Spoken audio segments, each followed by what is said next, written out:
80페이지에 15번 봅시다. 임대아파트 수요함수가 수요량은 1200-2P, 공급함수에서 공급량은 600 플러스 3P라고 하지. 이때 정부가 아파트 임대료를 제곱미터당 50만원으로 규제한다면 이 규제에서 시장의 초과 수요와 초과 공급 상황하고 그 수량은 그랬네요. 이 문제는 임대료하고 가격이 같은 말이니까 지금 가격을 50만원으로 규제를 했죠. 그럼 그 Q하고 P 중에 가격이 뭐야? 임대료가 P죠. P에다가 50만원을 대입해가지고 수요량하고 공급량이 어느 정도 차이가 나는지를 알아봐라 그런 뜻이다. 그럼 지금 수요량은 자 수요량 QD는 뭐고? 불러봐라. QD는 1200-2P 공급량 QS는 600 플러스 4P다 이 말입니다. 그지? 3P야? 3P인지 뭐 4P인지 모르겠다.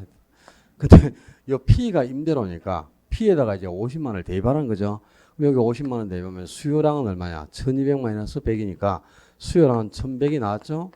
근데 공급량은 600 플러스 150이니까 750이 나왔다. 그지? 그럼 수요량이 공급량보다 얼마만큼 많다? 1100에서 750 빼봐라. 350 많죠? 350 수요량이 더 많으니까 초과 수요가 350 발생했다. 그런 뜻이다. 그지? 그래서 초과 수요가 350 발생했다는 뜻인데요. 그럼 만약에 이제 이 문제는 이제 규제 임대료를 P에다가 대입해가지고 수요량하고 공급량을 계산하는 겁니다. 그렇게 해서 수요량하고 공급량의 차이가 어느 정도 나는가를 알아보는 문제인데 만약에 임대료를 제곱미터당 200만원으로 규제를 했다. 제곱미터당 200만원으로 규제를 했을 때 초과 수요와 초공급 상황을 계산하시오. 해본다 빨리. 빨리 해봐. 가만히 있지 말고 해보라니까. 왜 가만히 있노?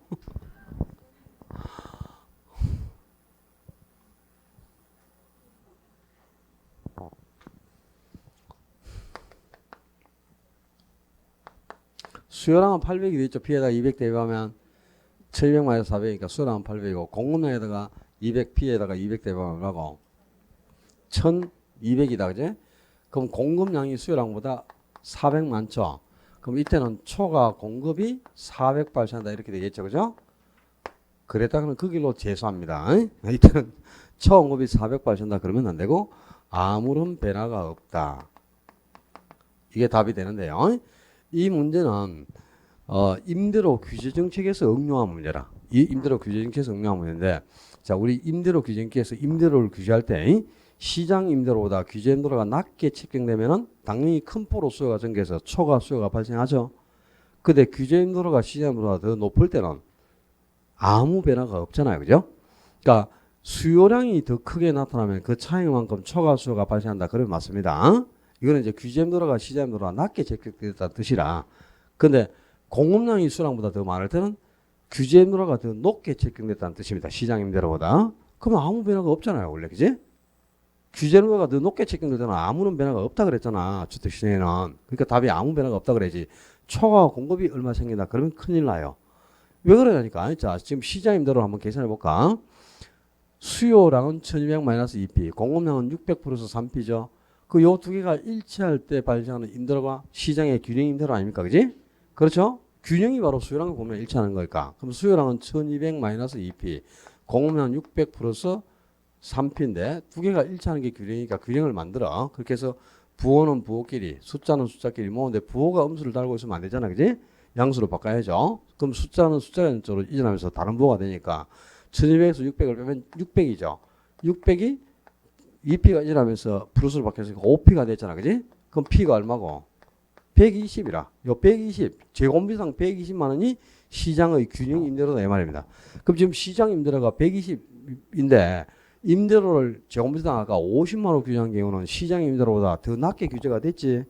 그러니까 큰 폭으로 수요가 증가해서 초과 수요가 발생해요. 근데 제곱미터당 200만 원 규제하면 시장 임대료보다 규제 임대료가 높게 책정된 거죠.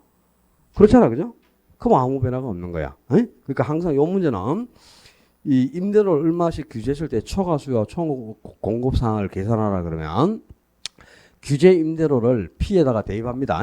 대입을 해가지고 수요량이 공급량보다 더 크다. 수요량이 공급량보다 더 클 때는 그 차이만큼 초과 수요가 발생한다. 그러면 맞다고. 근데 공급량이 더 크게 나타날 때는 초과 공급이 생기다 그러면 안 돼요.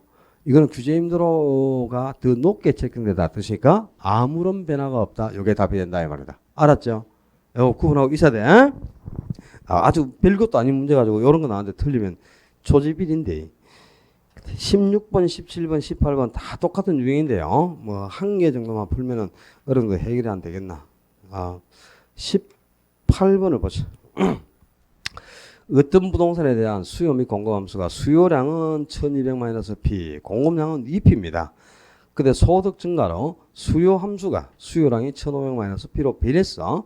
그랬을 때 균형 가격과 균형량은 어떻게 변화하는가 그래서 자 원래 수요량 QD는 1200-P입니다. 그지? P고 공급량 QS는 얼마? 2P이다 그랬어. 근데 수요가 변해가지고 수요량만 1500-P로 변했을 때 균형 가격인 P하고 균형량 Q를 구하라고 말합니다. 근데 균형은 항상 수요량과 공급량 일정기 균형이니까 원래 수요량하고 공급량을 일치시켜서 P하고 Q를 한번 구해내고 공급량은 2P 그대로인데 수요량만 지금 1500-P로 변했죠. 그럼 변화된 수요량과 공급량을 일치시켜서 P하고 Q를 한 번 두고 하라 이 말이라. 딴 게 아니고. 그 원래는 수요량이 얼마고? 1200-P, 공급량은 2P인데 두 개가 일치하는 게 균형이니까 균형을 만들어 가지고 두 개를 수요량과 공급량을 일치시켜 놓고 부호를 항상 양수로 바꿔야 된다. 그지? 그럼 1200이 3P라는 뜻이니까 고로 P는 얼마? 400이 나왔습니다. 그지? 균형 가격은 400이라. 그럼 Q가 400 나왔으면 이제 균형 거래량도 구해야 되는데 Q는 P에다가 400을 대입하면 돼. P에 400 대입하면 Q가 얼마고? 1200-400이면 얼마고? 800이네. 그럼 여기 또 P 400 대입해도 2 곱하기 400이면 800이잖아. 그지? 그래서 원래는 균형 가격은 400, 균형량은 800이었다 이 말입니다. 근데 공급량은 지금 2P 그대로인데 수요량만 이렇게 변했잖아요. 그럼 변화된 수요량 1500-P하고 공급량 2P를 일치시켜서 균형을 만들어가지고 역시 또 부호를 양수로 바꿔주면 돼. 그러면 1500이 3P라는 뜻이니까 고로 P가 얼마고? 350, 500이지. P가 500 나왔으니까 이제 Q는 P에다가 500을 대입하면 돼. P에다가 500 대입하면 얼마? Q가 1000이 됐죠. 그지? 그래서 균형량은 1000이다 이 말이네. 그러면 자 가격은 봐라. 지금 가격은 400만 원에서 500만 원으로 상승을 했죠. 가격은 400에서 500만 원으로 상승했고 균형량은 800에서 1000으로 증가한다 이 말입니다. 그지? 가격은 400에서 500만 원으로 상승. 균형량은 800에서 1000으로 증가. 풀겠지? 하겠어? 이 문제 풀면 16, 17번은 똑같은 얘기니까 훨씬 쉬운 거니까 다 풀리겠지 당연히. 자 뒤로 가서 19번 봅니다. 19번에 작년에 출제된 기출문제인데 조금 까다로워요. 작년, 재작년 문제들이 조금 유형이 어렵습니다. 19번에 A지역 아파트 시장에서 수요 함수는 일정한데 공급 함수는 다음 조건과 같이 변화하였다. 이 경우 균형 가격과 공급 곡선의 기울기는 어떻게 변하는가? 자, 먼저 이제 기억에 균형 가격부터 계산을 하고 그 다음에 공급 곡선의 기울기가 어떻게 변하는지를 알아보라 그랬는데요. 지금 공급 함수는 원래 공급 함수는 30 플러스 P입니다. 근데 공급 함수가 30 플러스 2P로 변해서 그죠? 그리고 수요 함수는 150 마이너스 2P로 일정하다 이 말입니다. 그지? 자, 공급 함수 QS는 원래 30 플러스 P였죠. 근데 이게 뭐로 변했어? 30 플러스 2P로 변한 겁니다. 공급 함수는. 그죠? 근데 수요 함수, 수요량은 일정하다 그랬어요. 얼마로? 150 마이너스 2P로 똑같아요. 그냥. 수요량은 150 마이너스 2P로 일정한데 공급 함수는 이렇게 변했어. 그래서 이제 균형 가격이 어떻게 변한가를 먼저 알아봐야죠. 그럼 균형 가격. 원래 공급량이 30 플러스 P고 수요량은 1500 마이너스 150 마이너스 2P죠. 요 두 개를 일치시켜 가지고 P를 한번 구하고 그다음에 공급 함수가 이렇게 변했으니까 변화된 공급량하고 수요량을 일치시켜서 P를 한번 두고 하면 되겠죠. 지금 했던 거하고 똑같아요. 원래는 공급량은 30 플러스 P, 수요량은 150 마이너스 2P인데 요 두 개가 일치하는 게 균형이지.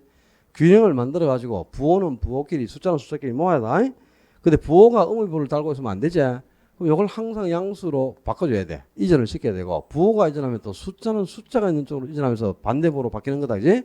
그럼 마이너스 P가 이전하면서 플러스 바뀌니까 3P는 120이라는 뜻이죠. 고로 P가 얼마가 나왔노? 40이 나왔습니다. 그래서 원래는 균형 가격이 40이라는 뜻이에요. 근데 수요량은 지금 이대로인데 공급량은 이렇게 변했죠. 그럼 변화된 공급량이 30 플러스 2P고 수요량은 150 마이너스 맞지? 수요량은 150 마이너스 2P인데 이 수요량과 공급량 일정하게 균형이니까 역시 균형을 만들어 가지고 부호를 양수로 또 숫자는 숫자가 있는 쪽으로 이전을 시켜. 그러면 이전하면서 4P가 됐으니까 4P가 120이라는 뜻이니까 그죠? 그로 P가 얼마고? 30이 됐네. 그럼 자 균형 가격은 원래는 40이었는데 30으로 줄었잖아요. 그죠? 그러면 균형 가격은 10만큼 어떻게? 감소했단 말이야. 지금 균형 가격은 10 감소가 일단 답이 나왔습니다. 그다음에 가격은 10만큼 감소했고 그다음에 이유는 공급 곡선의 기울기가 어떻게 변하는지를 알아봐라. 근데 잘 들어야 된다. 이 곡선의 기울기는 P 앞에 숫자를 분자에 놓고 Q 앞에 숫자를 분모에 대입하면 그게 바로 곡선의 기울기입니다. P분의 Q. P 앞에 있는 숫자 분의 Q 앞에 있는 숫자. 이게 기울기라. 그 다음에 만약에 탄력성을 구하라. 그러면 어떻게 하느냐. 아니, 함수에서 탄력성을 구하라 그러면 이 반대가 되는 거야. 아니, Q 앞에 숫자가 분모에 가고 P 앞에 숫자를 분자에 대입하면 그게 바로 탄력성입니다. 뭐 이 P분의 Q 이게 기울기고 Q분의 P가 탄력성이라.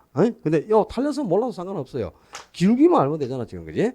요것만 알면은 나중에 이제 거미지변호에서 우리 이 모형 형태를 수렴형, 발산형, 순환형, 모형 형태 구분하는 게 있죠. 그게 시험에 나오는데 요거 알면 정말 쉬워. 그럼 지금 공급 곡선의 기울기가 어떻게 변하는가를 알아보라 그랬죠. 수요 곡선의 기울기는 지금 얼마일까? 수요 곡선의 기울기는 P 앞에 숫자가 마이너스 2죠. 마이너스 2나 수요는 수요의 탄력성은 항상 절대값으로 계산을 하죠. 그럼 기울기든 탄력성이든 절대값으로 계산하니까 수요의 탄력성은 마이너스 2도 양수하고 똑같이 취급되는 거야. 그러니까 그냥 P 앞에 숫자가 2라는 뜻입니다. 마이너스 2도 2하고 똑같은 거야. 알았죠? 그 P 앞에 숫자는 2인데 Q 앞에 숫자는 얼마고? 1이죠. 그럼 기울기가 P분의 Q에서 그 앞에 있는 숫자를 적어놓으면 그게 기울기니까 P 앞에 숫자가 1이죠. 아니 2. 그러면 Q 앞에 숫자는 1이죠. 그럼 기울기가 2분의 1, 0.5라는 뜻이야. 수요곡선의 기울기는. 근데 지금 공급곡선의 기울기가 어떻게 변하는지를 알아보라 그랬죠. 그럼 공급 함수에서 찾아야지. 공급량. 이 수요 함수에서 나오는 P분의 Q는 수요곡선의 기울기가 됐다고. 공급 함수에서 나오는 기울기가 공급곡선의 기울기가 됐단 말이야. 그럼 자 원래는 봐라. 원래는 공급 함수가 30 플러스 P였죠. 그럼 P 앞에 숫자가 얼마고? 1. Q 앞에 숫자가 얼마고? 1이죠. 그럼 원래는 기울기가 1이었다 이 말이야. 1분의 1이니까 그지? 근데 30 플러스 2P로 변했잖아요. 그죠? 그 P 앞에 숫자가 얼마고? 2죠. Q 앞에 숫자는 얼마고? 1이죠. QS 이꼬르가 요거니까 Q 앞에 숫자가 1 아니야. 그럼 2분의 1로 변한 거죠. 1에서 2분의 1로 변했잖아. 그럼 기울기가 2분의 1만큼 기울기가 감소했네. 그지? 1에서 2분의 1로 변했으니까. 어이? 자,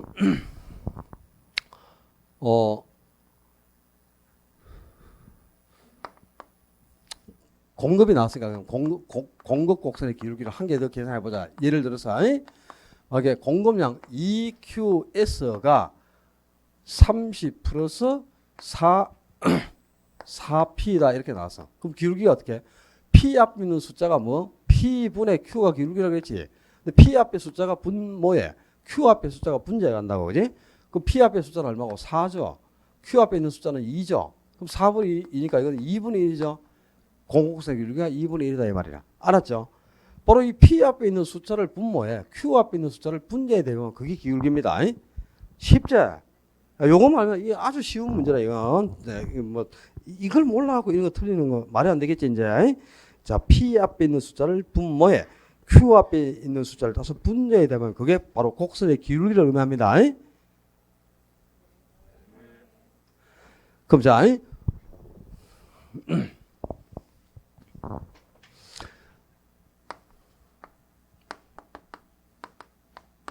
원래 수함수는 QD 이꼬르 100 마이너스 2P였다. 100 마이너스 2P였어요. 근데 이 수요함수가 어떻게 변화되느냐? 이렇게 변화가 됐어.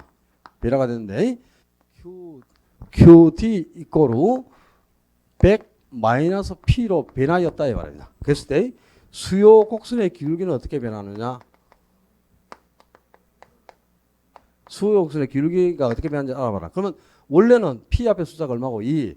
Q 앞에 숫자는 1이죠. 그럼 원래는 2분의 1이어서 기울기가. 근데 이렇게 함수가 이렇게 변했잖아. 그죠? 그럼 P 앞에 숫자 얼마고? 1. Q 앞에 있는 숫자 얼마고? 1. 그럼 2분의 1이 1로 변했죠. 고로 0.5에서 1로 변했으니까 2분의 1만큼 0.5만큼 기울기가 증가했다 이 말이 되겠네. 그지?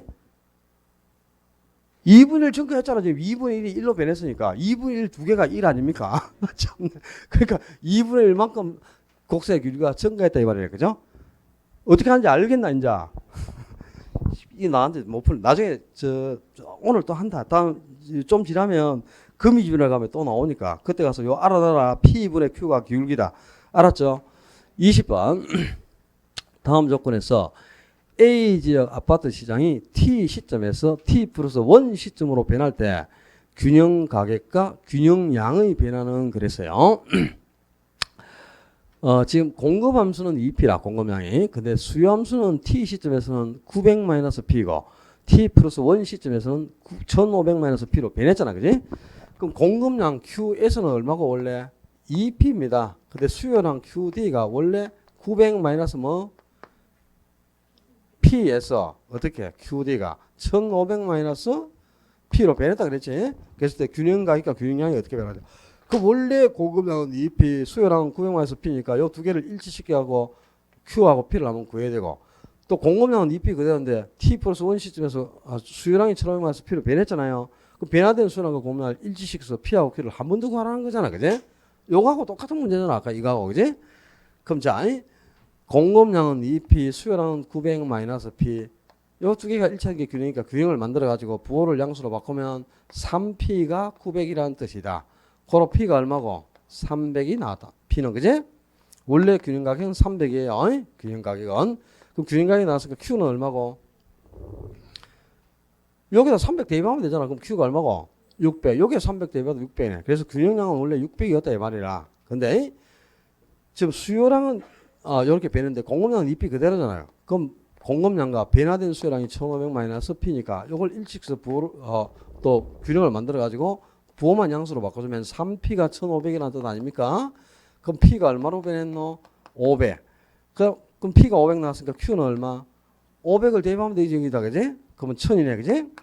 그래서 균형 가격은 300에서 500으로 변했죠. 그러면 200만큼 어떻게 됐다? 상승했죠.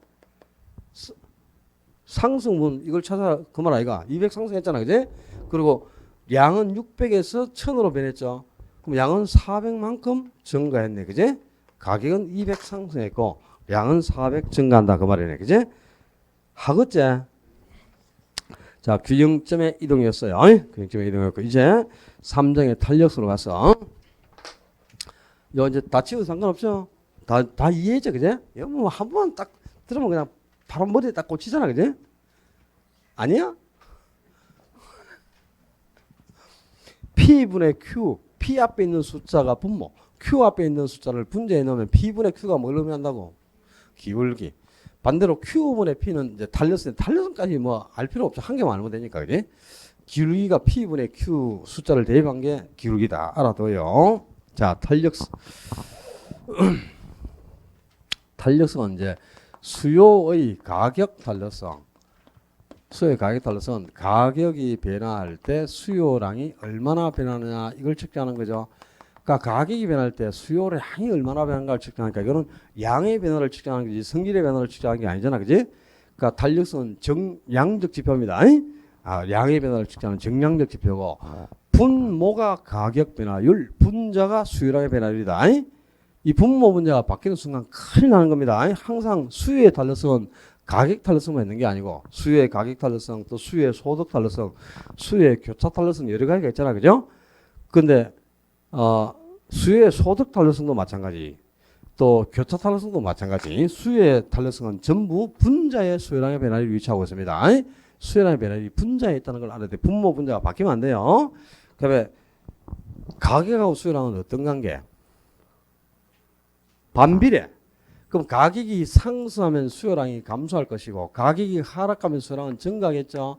그럼 분모 분자가 부호가 반대잖아. 그지? 이게 플러스면 이건 마이너스, 요게 마이너스면 이건 플러스가 되잖아. 그럼 이건 당연히 음수가 나야 되겠죠. 그죠? 분모 분자가 플러스 마이너스로 부호가 동일하면 반드시 양수가 계산되지만 부호가 반대가 올 때는 음수로밖에 안 나와요.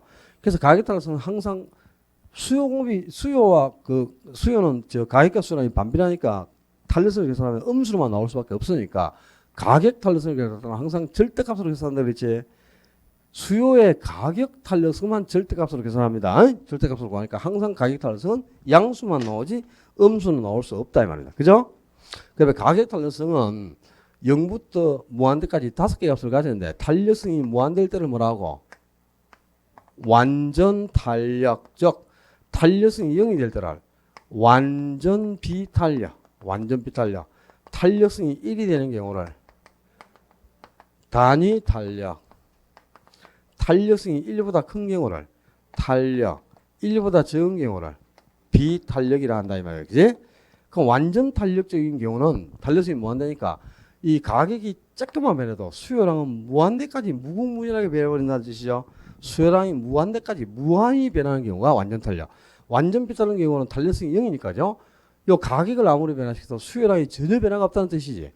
가격이 25배도 수요량이 전혀 변화하지 않는다. 가격을 50% 변화시켜도 수요량이 전혀 변화가 없을 때 완전 비탄력이겠죠. 분자가 0이 돼야 값이 0이 되는 거니까, 그지? 그래서 완전 비탄력이란 말은 수요량, 이 가격을 아무리 변화시켜도 수요량이 전혀 변하지 않는다는 뜻입니다. 그지? 그러면 단위 탄력적인 경우는 분모 문제가 같아야 되겠지. 1이 되려면. 그럼 가격이 변한 만큼 수요량도 똑같이 변한다는 거죠. 가격 변화율과 수요량의 변화율이 같다? 그러면 뭐? 단위 탄력. 가격을 조금을 변화시켜도 수요량이 무한히 변한다. 무한대까지. 그럼 뭐? 완전 탄력. 아무리 가격을 변화시켜도 수요량이 전혀 변하지 않는다. 그럼 완전 비탄력. 그 다음에 가격 변화율보다 수요량의 변화율이 더 크다. 이 분자에 있는 수요량, 가격보다 그지? 분자에 있는 수요량, 이 수요량의 변화율이 더 커요. 그럼 탄력성이 1보다 큰 값이 나오죠. 그럼 뭐고? 탄력. 가격 변화율보다 수요량의 변화율이 적어. 그럼 탄력성이 1보다 적죠? 그럼 뭐? 비탄력. 그러니까 비탄력이라는 말은 가격 변화율과 수요량 변화율 중에 뭐가 더 크다는 뜻이라. 가격 변화율이 크고 수요량의 변화율이 적다는 거죠. 그 다음에 탄력적이라는 말은 수요량의 변화율이 크다는 거죠. 가격의 변화를 때 수요량이 어느 정도 많이 변하는 걸 측정한 거다. 근데 수요량이 많이 변할 때, 가격보다 많이 변할 때가 탄력. 수요량이 가격보다 적게 변할 때가 뭐? 비탄력. 그죠? 구분하겠지? 가격 변화율과 수요량의 변화 중에 뭐가 크고 적은가를 구분하지 못하면 안 돼요. 이 탄력성에서는. 그 다음에 수요 곡선이 수평선일 때가 뭐다? 완전 탄력. 그러니까 완전 탄력일 때는 곡선이 어떻다? 수평선. 그지? 그러면 수요 곡선이 수직선이다. 이때가 탄력성이 뭐? 0일 때죠. 그러니까 완전 비탄력 때는 곡선이 어떤 모양? 수직선. 그지? 수요 곡선이 완전 탄력과 완전 비탄력의 정중앙에 이렇게 딱 45도로 위치해 있다. 이때가 탄력성이 1일 때죠. 이때는 요렇게도 직각이고 이것도 직각이지. 양쪽이 다 90도로 직각인데 직각을 기준으로 곡선이 똑같은 모양을 보이죠. 이럴 때를 곡선이 직각 쌍곡선 형태를 보인다. 수요 곡선이 직각 쌍곡선 형태를 보일 때가 단위 탄력. 그러면 탄력적인 거는 수요 곡선이 완만하다 가파르다. 수요 곡선이 수평에 가깝게 완만하게 위치하고 있으면 뭐다? 탄력. 곡선이 완만할 때가 탄력. 수곡선이 이렇게 수직에 가깝게 가파를 때가 뭐다? 비탄력. 그래서 항상 탄력적일수록 곡선은 완만하고 비탄력일수록 곡선은 가파르다. 저 정도까지 이 정도까지는 여러분이 다 알고 있지 이미.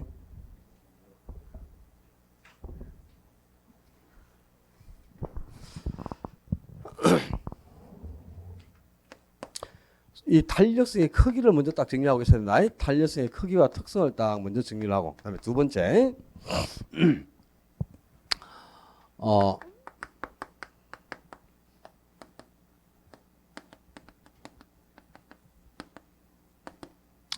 수요를 탄력적으로 변화시키는 거예요. 어떻게 하면 수요가 탄력적으로 변하는가?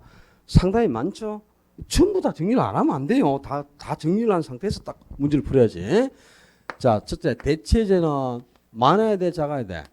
대체제는 많을수록 수요는 탄력적이야. 대체제가 적은 게 아니라 대체제가 많아야 수요가 탄력적으로 변하고, 기간, 관찰 기간은 단기에 돼, 장기에 돼? 장기일수록, 단기보다는 장기일수록 수요량이 훨씬 크게 변하니까 수요가 탄력적이 되겠죠.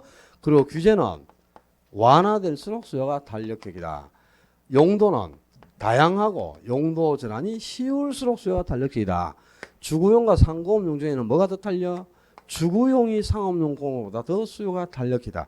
전체적으로는 부동산은 수요가 매우 비탄력인데 이 규모가 큰 부동산을 어떻게 할수록 세분하면 할수록 규모나 용도를 세분하면 할수록 수요는 탄력이다. 사치품하고 생활 필수품 중에는 뭐가 더 탄력?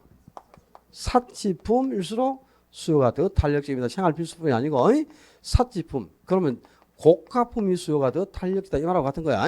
생활 필수품보다는 사치품이 훨씬 고가품 아닙니까? 이제 다이아몬드 같은 사치품의 수요가 훨씬 더 탄력적이에요. 그리고 개별 수요 곡선보다는 시장 수요 곡선의 수요가 탄력적이다. 아까 나왔었지? 그죠? 개별 수요 이제 수요량을 다 합친 게 시장 수요량이니까 시장 수요량이 수요량의 변화가 훨씬 커서 수요가 탄력이 되죠. 그리고 소득 수준이 높을수록 즉 저소득층보다는 고소득층일수록 수요가 더 탄력적이에요. 그 다음에 또 다른 말로 바꾼다. 소득 수준이 높은 사람이 고소득층이고 고소득층이 구입하는 주택이 신규주택이죠. 그러니까 중고주택보다는 신규주택이 그러니까 오래된 제품보다는 신제품일수록 수요가 더 탄력적이다 이 말이에요. 수요를 탄력적으로 변화시키는 경우가 많죠. 전부 다 기획하셔야 되는데 수요가 탄력적으로 변화시키는 경우는 다 기획을 해야 된다. 그 다음에 수요의 탄력성과 총수익 관계.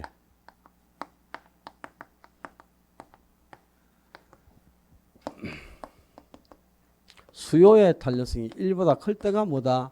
탄력. 수요의 탄력성이 왜 이러나? 수요의 탄력성이 1보다 적을 때가 비탄력. 수요의 탄력성이 1이 되는 경우가 단위 탄력. 수요가 탄력일 때, 수요 곡선이 완만하다 이 말이야. 수요가 탄력 때는 기업에서 수입을 증가시키려면 어떻게 되죠? 반드시 가격을 인하해서 저가 정책을 써야 됩니다. 수요가 탄력적이고 탄력성이 1보다 클 때는 가격을 인해서 저가 정책을 써야만 총 수입이 증가해서 유리한 거지. 수요가 탄력적인데 만약에 가격을 인상한다면 반대로 수입은 어떻게 된다? 감소하는 거야. 그래서 수요가 탄력될 때는 반드시 가격을 인하해야 돼. 그래야 수입이 증가하는 거죠. 그리고 수요가 비탄력 때는 가격을 인상해서 고가 정책을 실시할 때 총 수입도 증가하는 겁니다.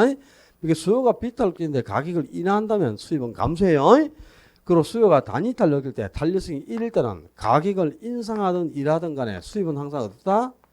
불변이 된다 이 말. 수입은 총 수입은 언제나 불변입니다. 요 세 가지 포인트는 그냥 외우고 있어야 돼 기계적으로. 그 다음에 매년 그냥 한 개 이상을 내는 게 이제 자, 요 네 가지 포인트를 외우고 있어야 이제 문제를 푼다. 첫째, 수요가 완전 탄력이든 공급이 완전 탄력이든 완전 탄력 때는 뭐가 변화가 없죠?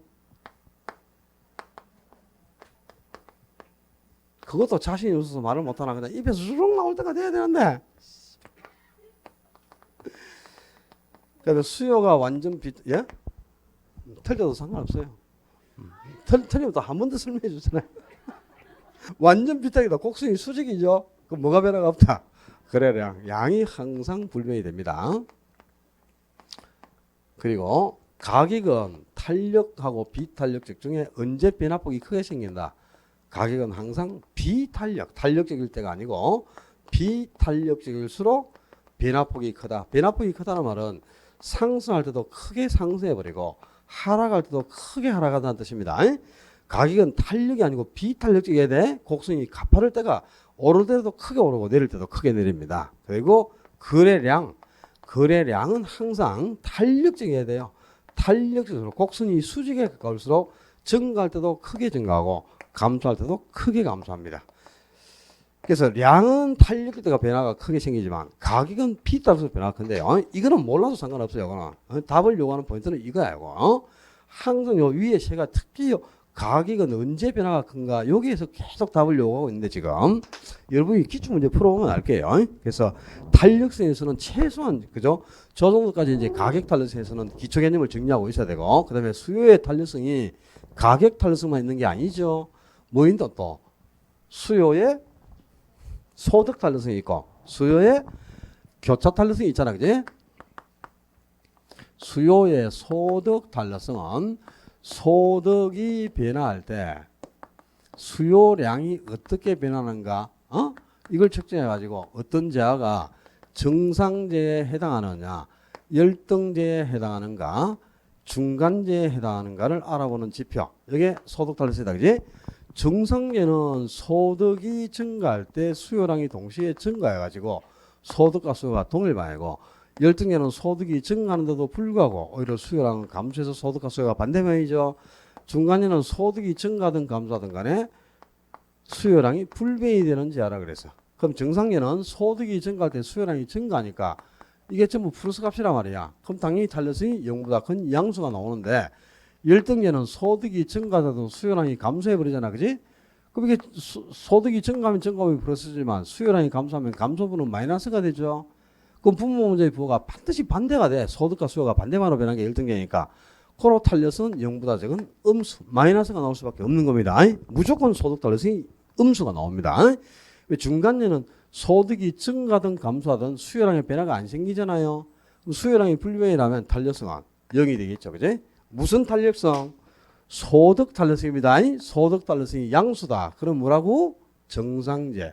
소득 탄력성이 마이너스가 나서 음수면 이 재화는 열등재다. 이런 뜻이야. 구분하셔야 돼. 그 다음에 세 번째.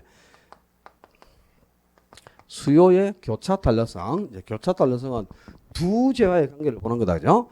X재와 이제 두 재화를 놓고 한 상품의 가격이 변화할 때 다른 상품의 수요량이 어떻게 변하는가, 이걸 측정하는 거야. 이걸 측정해서 요 두 재화의 관계가 대체재 관계에 있는가, 보완재 관계에 있는가, 독립재 관계에 있는가를 알아보는 지표가 소득 탄력성이 아니고 뭐? 교차 탄력성입니다. 근데 대체재는 두 재화의 가격과 수요가 무슨 방향으로 변한다 그랬지? 동일 방향. 그러니까 X재 가격이 상승해 버리면 가격이 상승하는 X재를 사지 않고 대신 구매하는 Y재를 더 많이 사. 그래서 Y재 수요가 어떻게? 증가해 가지고, 그지? 가격하고 수요가 동일방으로 변하는 두 재화가 대체재 아닙니까? 왜 보완재는 함께 쓰는 거니까 X재 가격이 상승하면 X재를 사지 않죠. 안 사고 함께 쓰는 Y재도 안 사. 그럼 Y재 수요가 감소해서 이 두 재화의 가격과 수요가 반대방으로 변하는 게 보완재. 독립재는 X재 가격이 상승하든 하락하든 간에 다른 재화인 Y재는 전혀 수요의 변화가 없어. 그럼 X재하고 Y재는 서로 아무런 관련도 없는 독립적인 재화다. 그 말이다. 그지? 자, 대체재는 X재 가격이 상승하면 Y재 수량이 증가해요. 그럼 이게 둘 다 플러스 값이니까 당연히 교차 탄력성의 양수가 나올 수밖에 없겠죠. 근데 보완재는 가격과 수요가 반대방이지. 지금 X재 가격이 상승하면 Y재 수량이 감소해버려. 그럼 이게 부호가 분모 문제의 부호가 반비례하기 때문에 반대 부호가 된다면 교차 탄력성도 무조건 0보다 적은 음수 마이너스가 나옵니다. 독립재는 X재 가격이 상승하든 하락하든 Y재 수량의 변화가 없죠. 지금 수요량의 변화가 없다면 탄력성은 0이 되겠죠. 그지? 자, 교차 탄력성이야 소득 탄력성이 아니고, 소득 탄력성은 정상재인가 열등재인가를 알아보는 지표고요. 교차 탄력성이 두 재화가 대체재 관계인지 보완재 관계인지를 알아보는 거란 말이야. 교차 탄력성이 양수다. 플러스 값이 나오면 두 재화는 뭐? 대체재 관계다. 그 말이고. 교차 탄력성이 음수 마이너스가 나왔어요. 그럼 요 두 재화는 보완재 관계에 있다. 이런 뜻이네. 그지? 자, 탄력성은 여기까지 하면 끝이야. 그냥 공급의 탄력성 공부할 것도 없고요. 수요의 탄력성을 정리하는 게 초점인데, 이걸 응용한 문제들이 작년에 3문제 됐단 말이에요. 탄력성에서만. 그런데 문제를 풀어보면 상당히 여러분들이 많이 혼란스러워하고 점수를 못 따는데, 그지? 초점들을 좀 점검하고 계셔야 되겠어요. 자, 문제 봅시다. 1번은 별로 어렵지가 않을 거고, 2번 보자. 2번. 탄력성에 관한 설명으로 틀린 것. 수요의 가격 탄력성이 완전 비탄력적인 경우 공급 증가 시 균형 가격은 하락하는 한편 균형 수급량은 변하지 않는다. 자, 요런 문제가 나오면 이제 어떻게 푸느냐? 지금 1번 지문에서 공급 증가 시 그랬죠. 그럼 공급이 증가할 때 먼저 공급이 증가했을 때 균형 가격과 균형량이 어떻게 변한가를 표시를 해봐. 공급이 증가할 때는 양은 공급량과 같은 만으로 가니까 증가하죠. 근데 가격은 공급가는 반대니까 하락하잖아. 그죠? 그러니까 공급 증가 시에는 균형 가격은 하락하고 균형량은 증가하는 겁니다. 이걸 먼저 표시해 두고 답을 찾는 거야. 그 후에 이제 탄력성을 결합을 시켜야 돼요. 먼저 공급이 증가할 때 가격과 양이 어떻게 변하는가를 표시해 놓고 그 앞에 이제 탄력성이 완전 비탄력적인 경우 그랬죠. 그럼 자, 완전 비탄력은 뭐가 변하지 않는다고? 요거 봐라. 완전 탄력이면 가격의 변화가 없지만 완전 비탄력 때는 양의 변화가 안 생긴다 그랬지. 그럼 공급이 증가했지만 양의 변화가 완전 비탄력이니까 양이 증가하는 게 아니고 어떻게 된다? 불변이다 이렇게 된다. 양의 변화가 안 생기니까. 그래서 수요가 완전 비탄력일 때 공급이 증가하면 균형 가격은 하락하고 균형량은 변하지 않는다 이렇게 되겠네. 그죠? 알겠나 어떻게 하는지? 자, 하나 더. 그 다음에 2번. 공급의 탄력성이 완전 탄력적인 경우 수요 감소 시 그랬어. 그럼 자, 먼저 수요가 감소했을 때 균형 가격과 균형량이 어떻게 변한가를 먼저 표시하라니까. 수요가 감소하면 가격 하락, 양도 감소하는 거죠. 앞 시간에 균형점에 대해서 정리했잖아. 수요만 변할 때는 가격과 양은 전부 동일방이고 공급만 변하는 경우는 양만 공급과 동일방이고 가격은 반대로 움직인다. 다 한 거 아니야. 그 앞이 정리가 안 되면 뒤도 정리가 안 된다니까. 중구난방되는 거지. 그럼 이제 수요만 감소하면 가격도 하락하고 양도 감소해야 돼요. 근데 그러고 나서 이제 탄력성을 결합시키는데 앞에 탄력성이 뭐라 그랬냐? 공급이 완전 탄력 그랬죠. 완전 탄력. 그 완전 탄력 때는 뭐가 변화가 없는 거야? 가격이. 그럼 균형 가격은 하락하는 게 아니고 불변이 된다 이 말이다. 완전 탄력이니까. 그래서 공급이 완전 탄력일 때 수요 감소하면 균형 가격은 불변이고 거래량, 균형량은 감소한다 이렇게 되겠죠. 알았어. 세 번째, 수요의 탄력성이 1보다 크다는 것은 가격 변화 시 수요량이 민감하게 변함을 의미한다. 자, 수요의 탄력성이 1보다 크면 가격보다 수요량이 많이 변하는 거야, 적게 변하는 거야? 수요량의 변화가 큰 경우야, 작은 경우야? 수요량이 많이 변하고 크게 변할 때 탄력이고 수요량의 변화가 적으면 비탄력이죠. 이게 봐라. 탄력성이 1보다 커서 탄력이라는 말은 이 분모에 있는 가격이 20% 변하는데 분자에 있는 수요량은 40%나 변한다 이 말이야. 그럼 가격보다 수요량의 변화가 크죠? 수요량의 변화가 크면 수요량이 민감하게 반응한다는 뜻이에요. 그 다음에 비탄력이면 가격보다 수요량의 변화가 적죠? 수요량의 변화가 적으면 수요량이 둔감하게 반응한다는 뜻이에요. 수요량의 변화가 적으니까 탄력성이 1보다 적은 값이 나오게 되는 거잖아. 그치? 수요량의 변화가 크면 수요량이 민감하게 반응한다. 가격보다 수요량이 민감하게 반응한다. 그래서 수요량의 변화가 크니까 탄력성이 1보다 커서 탄력이 된다 이 말입니다. 그래서 항상 탄력성이 1보다 크면 수요량이 민감하게 반응해서 수요량의 변화가 크다는 뜻이고 그 다음에 4번에 수요 공급 곡선의 기울기와 탄력성의 크기는 반비례하죠. 즉 탄력성이 클수록 기울기가 커져가 작단 말이야. 탄력성이 클수록 이게 지금 자 1번 곡선하고 2번 곡선을 비교해 볼 때 1번이 탄력적인 경우고 2번 경우가 비탄력적인 경우죠. 그럼 탄력적인 경우가 탄력성이 큰데 탄력성이 클 때가 기울기가 이렇게 적단 말이야. 곡선이 완만하죠.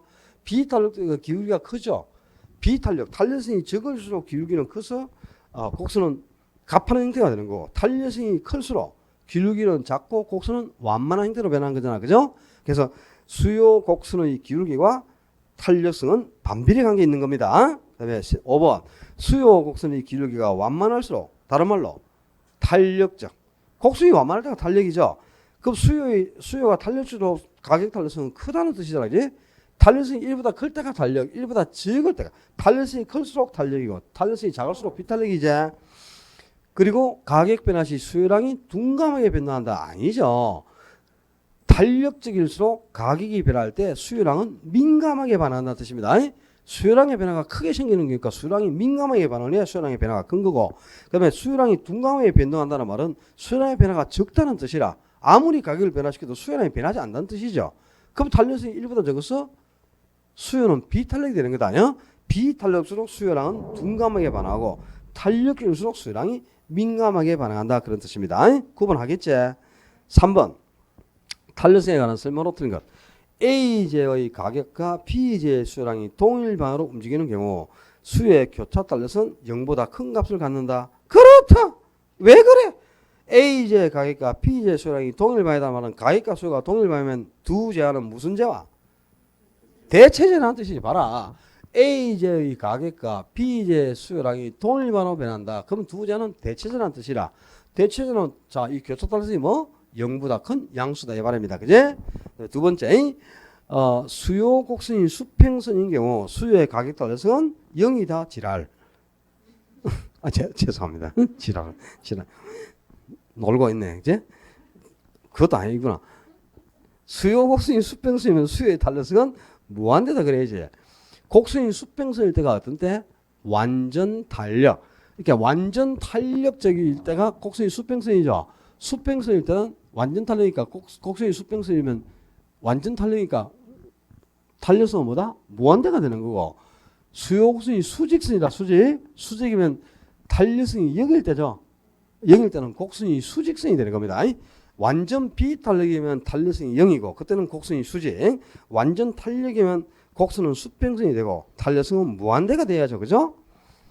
틀린 거 알겠지? 그 다음에 3번에 소득 변화율에 대한 수요량의 변화율이 0보다 작다.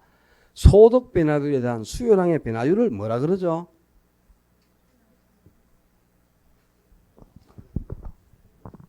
소득 변화율에 대한 수요량의 변화율. 이게 소득 탄력성이잖아. 소득 탄력성. 가격 변화율에 대한 수요량의 변화율. 그거는 가격 탄력성. 그다음에 X제 가격 변화율에 대한 Y제 수요량의 변화율. 그러면 교차 탄력성. 이건 두 제가 나와야 되는 거고, 그죠? A 가격 변화율에 대한 A 수요량의 변화율. 가격 변화율에 대한 수요량의 변화율. 그러면 가격 탄력성. 소득 변화율에 대한 수요량의 변화율. 그러면 소득 탄력성. 근데 소득 탄력성이 0보다 크면은 뭐고? 정상이라는 뜻이고, 소득 탄력성이 0보다 적은 마이너스가 나와서 음수. 그러면 열등이다 이 말 아닙니까? 이제 소득 변화에 대한 수요량의 변화율이 0보다 작다. 마이너스라는 거죠. 그럼 이거는 열등이죠. 소득이 증가해도 수요량이 감소한다는 뜻이니까. 그다음에 시장이 세분화될수록 탄력성은 커져서 수요는 탄력적으로 변하죠. 수요의 탄력성이 단위 탄력적이다. 탄력성이 1이란 말이야. 1. 그때는 가격 변동에 관계없이 공급자의 총수입은 불변이다. 지금 이 문제는 여러 가지로 한 문제로 만들어놨죠. 요거 지금 3번 지문은 이거야. 수요의 탄력성이 1이라 1. 단위 탄력이죠. 그럼 가격이 아무리 변화도 총수입은 없다? 항상 불변이 되는 거잖아. 그죠? 여러 가지를 다 기억해 한 문제를 풀 수 있는 문제예요. 뒤로 넘겨서 5번 가보시죠. 가격 탄력성에 관한 설명으로 틀린 거. 수요 곡선이 수직선인 경우 가격은 불변인데 수요량이 변동하게 된다. 아니죠. 자, 수요 곡선이 수직선이면 완전 탄력이야, 완전 비탄력이야. 완전 비탄력. 완전 비탄력 때는 뭐가 변화가 없어요? 가격이 불변이 아니고 수요량이 불변이 되겠죠. 만약에 가격이 불변인데 량이 변동하지 않는 경우는 수요 곡선이 수직이 아니고 뭐 수평이야죠. 가격이 불변인데 량은 변화하면 그지? 요거는 뜻이지. 완전 탄력 때는 가격이 불변 아닙니까? 근데 지금 가격이 불변인데 양의 변화가 생기면 완전 탄력적인 경우는 거죠. 완전 탄력이면 곡선이 수평선이 돼야지, 그지? 가격이 불변인 경우는 항상 완전 탄력이 됩니다. 수평선일 때. 곡선이 수직이라면 양이 불변이 되는 거야, 그지? 알겠지? 3번에, 거기 3번 지문 봐. 3번 지문. 가격 변화율보다 수요의 변화율이 작아요. 그럼 탄력, 비탄력. 가격 변화율보다 수요량의 변화율이 작다. 이 분모에는 가격보다 분모에는 수요량의 변화율이 적어. 그럼 탄력성이 1보다 크지나 작아지나? 작아지잖아. 그럼 이때가 뭐다? 비탄력인 거 아닙니까? 비탄력. 근데 수요가 비탄력수록 어떻게 해야 수입이 증가해? 가격을 인상해라 말이야. 가격을 인상해야 수입이 증가하죠. 수요가 비탄력 때는, 그지? 그래서 가격 변화율보다 수요량의 변화율이 작다. 그러면 수요가 비탄력이라는 뜻이라. 비탄력은 임대료를 인상해야 수입도 증가한다 그 말입니다. 구분해야 된다. 6번 문제. 가격 탄력성에 관한 설명으로 틀린 거. 빌라 가격이 1.5% 상승할 때 빌라 수요량이 1.5% 감소하면 이는 수요가 단위 탄력이라는 뜻이다. 당연하네. 빌라 가격이 1.5% 상승할 때 수요량도 1.5% 감소했어. 그치? 그럼 분모 분자가 똑같잖아요. 그럼 뭐야? 단위 탄력이다 이 말이지. 가격하고 수요량의 변화율이 같을 때가 단위 탄력 아닙니까? 그지? 두 번째, 가격 변화율과 수요량의 변화율이 같을 때 수요 곡선은 직각삼각형의 모습을 보인다. 그렇죠? 가격 변화하고 수요량의 변화율이 같은 경우가 뭐고? 1번처럼 단위 탄력적인 경우 아니야. 단위 탄력적이면 정확하게 수요 곡선이 45도로 위치해서 직각삼각형 형태를 보일 때죠. 그때가 단위 탄력이고. 그다음에 세 번째, 가격은 변화하는 반면 수요량이 불변이라. 자, 가격이 불변인 경우는 완전 탄력적인 경우죠. 근데 량이 불변인 경우는 완전 비탄력적이 되죠. 완전 비탄력되는 곡선이 수직이야 수평이라. 수직이다 그래야지. 곡선이 수평일 때는 가격이 불변, 수직선이고 완전 비탄력 때가 량이 불변이 되는 거죠. 그죠? 그래서 3번이 틀렸다는 거 알겠죠 지금? 지금 이걸 응용한 지문이잖아. 이게 완전 탄력이면 곡선이 수평 아니야. 수평일 때는 가격이 불변, 곡선이 이렇게 수평이단 말이야. 수평. 그럼 가격이 항상 P 상태에서 고정돼 있잖아. 그리고 완전 비탄력이면 요거 아니야. 요거 수직. 그때는 요 가로축에는 양이 여기 딱 고정돼 있네. 양이 그지? 량이 불변인 경우는 곡선이 수직. 가격이 불변인 경우는 곡선이 수평선일 때 가격이 딱 고정돼 있는 것 아닙니까? 그지? 그리고 네 번째, 아파트 가격이 8% 상승할 때 연립주택 수요량이 4% 감소한다면 수요의 교차 탄력은 0보다 작다? 왜? 이 아파트하고 연립주택은 어떤 제하라는 뜻입니까? 보완제라는 뜻이지. 지금 가격과 수요가 반대반으로 변했잖아. 아파트 가격이 상승할 때 연립주택 수요량이 감소했어. 그럼 가격과 수요가 반대반으로 변했죠. 그럼 보완제니까 보완제는 당연히 교차탄력이 0보다 지금 마이너스가 나오잖아. 그지? 가격하고 수요량이 반대반이면 한 개는 양수인데 하나는 음수 아니야. 가격이 상승하면 상승이 플러스니까 양수지만 수요량이 감소하면 감소분은 마이너스니까 음수죠. 그럼 분모문제의 부호가 반대지. 이건 무조건 0보다 작은 마이너스가 나올 수밖에 없죠. 근데 교차탄력이 0보다 적은 마이너스가 바로 보완제라는 뜻이에요. 두 개 하나. 그죠? 이거는 예를 잘못해서 뭐 아파트하고 연립이 대체되면 대체지 어떻게 보완제겠나. 그냥 A 부동산 가격이 상승할 때 뭐 B 부동산 수요랑 이렇게 바꾸면 몰라도 아파트 대신 연립 대신 아파트 그러면 이거는 보완제라고 볼 수가 없죠. 대신 쓰는 거니까. 그죠? 그러니까 아파트하고 연립하지 말고 그냥 그게 A 가격이 8% 상승할 때 B 수요량이 4% 감소 이렇게 고쳐라 그냥. 어이? 아파트 연립하지 말고. 아파트하고 연립은 대체적이 어떻게 그게 보완제입니까? 참 아파트하고 연립을 같이 사용하는 겁니까? 그지? 아파트 사면 연립 안 사고 연립 사면 아파트 안 사고 그런 거지. 부동산은 예를 들 때요. 이렇게 아파트라든가 연립이라든가 단독주택, 빌라 이런 거 갖고 예를 들 때는 부동산은 전부 대체자라. 아파트 대신 단독 사고 단독 대신 연립 사고 그런 거지. 이걸 함께 쓰는 게 아니거든요. 근데 이걸 대체제를 가지고 문제를 이렇게 예를 내면은 이건 전혀 하자가 없지만 보완제를 가지고 아파트하고 연립을 이렇게 예를 들면 이거는 우리 시험에서 이렇게 나오면 이건 100% 이의신청입니다. 그냥 이의신청 안 받으면 안 됩니다. 이거는. 그죠? 지보고 아파트하고 연립 같이 써라 그러면 같이 씁니까? 출제위원이 대신 쓰지. 그죠?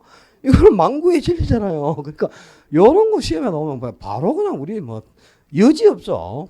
이의신청 바로 들어가 보죠. 5번에 가격 변동에 따른 수요량의 변동 폭이 작다. 그럼 가격보다 수요량의 변화가 적어. 지금 가격이 변할 때 수요량이 어떻게 변한가를 측정하는데 수요량의 변화가 적으면 비탄력.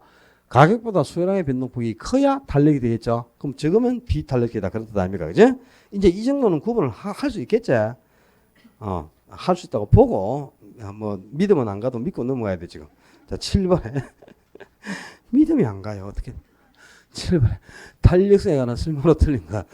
아파트 가격이 10% 상승함에 따라 아파트의 수요량이 20% 감소하는 경우 아파트 공급자의 분양 가격 인상은 총 수입 증가에 기여할 수 있다. 자, 이런 건 이제 어렵다.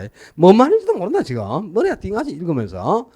아파트 가격이 10% 상승할 때 아파트 수요량이 20% 감소해서 수요가 탄력 비탄력. 비탄력이라고.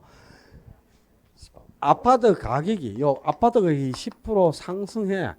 근데 수요량은 20%가 감소했어. 그럼 수요량의 변화가 더 크잖아 지금. 그럼 이건 탄력성이 2가 나오니까 탄력이 1보다 큰데 수요가 탄력적이죠. 그럼 수요가 탄력되는 어떻게 수입이 증가해? 가격을 인하해라 이 말이야. 가격을 인하해야 수입이 증가하는 거잖아. 그죠? 근데 분양가를 인상하면 총수입은 오히려 감소하니까 분양가격 인하 시 총수입 증가에 기여할 수 있다. 그래야 되겠죠? 1번이 바로 틀려 있어요. 수요가 탄력되는 가격을 인하해야 수입이 증가하는 겁니다. 이게 앞에 지문에서 수요가 지금 탄력인지 비탄력인지가 구분이 안 되면 뒤에 지문까지 어떻게 이해가 되겠어? 말이 안 되겠죠? 그다음에 2번 지문에 완전 비탄력이라 수요가 완전 비탄력이면 뭐가 변화가 없다? 거래량, 량이 불변. 그 다음에 3번에 완전 탄력이라. 완전 탄력이면 항상 뭐가 변하지 않는다? 가격이 불변. 그죠? 완전 탄력이면 가격이 불변, 완전 비탄력이면 량이 불변. 완탄가불, 완비량불. 알아요? 뭔 말인지. 완탄가불, 완전 탄력이면 가격 불변, 완비량불, 완전 비탄력이면 양이 불변. 내가 지낸 말이 아니야. 뭔 말인지 몰라도 머리끝으로 따서 외워봐. 어떻게든. 5번 질문에 5번. 빌라 가격이 10% 상승함에 따라 연립주택 수요량이 10% 증가해서 빌라하고 연립주택 이거는 서로 대신 쓸 수 있는 제하죠. 그럼 빌라 가격 상승할 때 연립 수요량이 증가했으면 가격과 수요가 동일방해야지. 그럼 이거는 대체제라는 뜻이죠. 그 대체제는 교차 탄력성이 0보다 크다 이 말이다. 그지? 보완제라면 가격과 수요가 반대방으로 변해서 보완제라면 교차 탄력성이 0보다 적은 음수예요. 근데 대체제는 무조건 교차 탄력성이 양수가 되는 겁니다. 그러니까 소득 탄력성은 정상계이냐 열등계인을 구분하는 거고 교차 탄력성이 대체제인가 보완제인가를 구분하는 거예요. 소득 탄력성이 양수면 정상제. 소득 탄력성이 양수면 뭐 정상제. 소득 탄력성이 음수면 열등제. 교차 탄력성이 양수면 대체제. 교차 탄력성이 음수면 뒤로 넘겨봐. 11번 가면 11번. 아이고 목이야. 부동산의 공급곡선에 관한 설명으로 드린가. 한 국가 전체의 토지 공급량이 불변이라면 토지 공급의 가격 탄력성은 0이다. 그렇습니다. 자, 요 1번 지문에 공급량이 불변이라면 그래서 양이 불변이죠. 언제 양이 불변이 되는 거라? 완전 비탄력대 아닙니까? 그럼 완전 비탄력대가 탄력성이 뭐? 연결되죠. 만약에 한 국가 전체의 토지 공급량이 불변, 공급량이 불변 그랬을까? 이거는 양이 불변인 경우라. 양이 불변인 경우는 완전 비탄력이죠. 완전 비탄력대는 탄력성이 0. 만약에 가격이 불변이라면 완전 탄력적인 경우가 되죠. 완전 탄력대는 탄력성이 무한대. 이렇게 되겠죠. 그죠? 탄력성이 무한대일 때가 완전 탄력이고 탄력성이 0일 때가 완전 비탄력 아닙니까? 완전 비탄력 때 양이 불변이 되는 거잖아. 그죠? 1번 지문이 그걸 응용한 문제 아니야. 양이 불변인 경우는 완전 비탄력인데 완전 비탄력 때는 탄력성이 0이다. 그걸 아느냐 이 말이라. 그 다음에 2번에 주택의 단기 공급 곡선은 가용 생산소의 제약으로 장기 공급 곡선에 비해 더 비탄력이다. 항상 우리가 단기가 비탄력이고 장기가 탄력이라고 그랬죠.